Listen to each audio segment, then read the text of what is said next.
This video will show you how to craft an image collage using the free web-based image editor called Pic Monkey. Now let's make us a collage. Let me go ahead and drag an image over here and drop it into the collage box. Now over here on the left, you've got some of the options for you to work with in your collage creation. And that is here, you can import images and use those images in your collage, which here's the layout. And here's where you can choose from several different layouts. This one's just the default one. But if we were to pick something like elegant, you've got these sub layouts here as well. I'm going to go ahead and select that one. Now one of the cool things about the collage insofar as marketing is concerned, let's say for example that you're working on a blog that sells Amazon products and you're writing a post on smoothies and the product that you're promoting is a blender. Then you could use this type of layout setup and have the blender in the main window here and images of different smoothies on the outer windows here. For example, if you come on back here, I'm going to drag and drop that blender image in there, move it around however I can to get the best image. That shows the power plant behind the blender. Now of course you could also have images in here of other parts of the blender or other angles of the blender.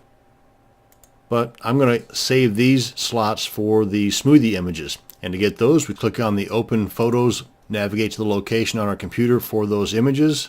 And I'm just going to hold the Control key down on my keyboard as I select several of these to fill in those boxes. Then click on Open.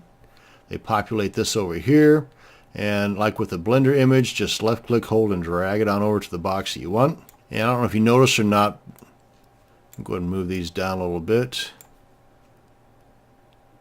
But whenever I drag this over, you can see this bar that shows up whenever I get outside of the boxes, even below. That allows you to edit the layout even further, but I don't like that. So I'm just going to close that up, drag this on over here like the original plan, and move that over there. But at least ways you get an idea now as to some of the things you can do with this. Now, like with the edit photo option, you've got these options up here where you can share it, you can save it, and here, just like over here, you can open up a directory on your computer to add more images from there. And you've got a couple other elements over here as well. If you want to throw in some different color swatches, maybe add a little more pizzazz to your collage, you've got these editing options as well. But here's the kicker. You can also take this back into your photo editor, and you can add a text box, you can put a frame around it. And then once you've finished it and made it look the way that you want it to look, come on up here, click on Save, give it a name, and let's go ahead and call this one Blender Collage. And by default, you're saving it to your computer, but we check out this little drop-down arrow, and you can see that you can also add it to your Dropbox account. We're going to go ahead and throw it into the My Computer, named it, and I believe that's going to be a little on the big side of things. So if we wanted to make this smaller, then we come on up here. So I think by default it's, what was it, 2000 by 2000? That's pixels wide by pixels high. And here's where we can resize it. Yeah, it's actually larger than that. Make sure that you've got this box ticked, the key proportions.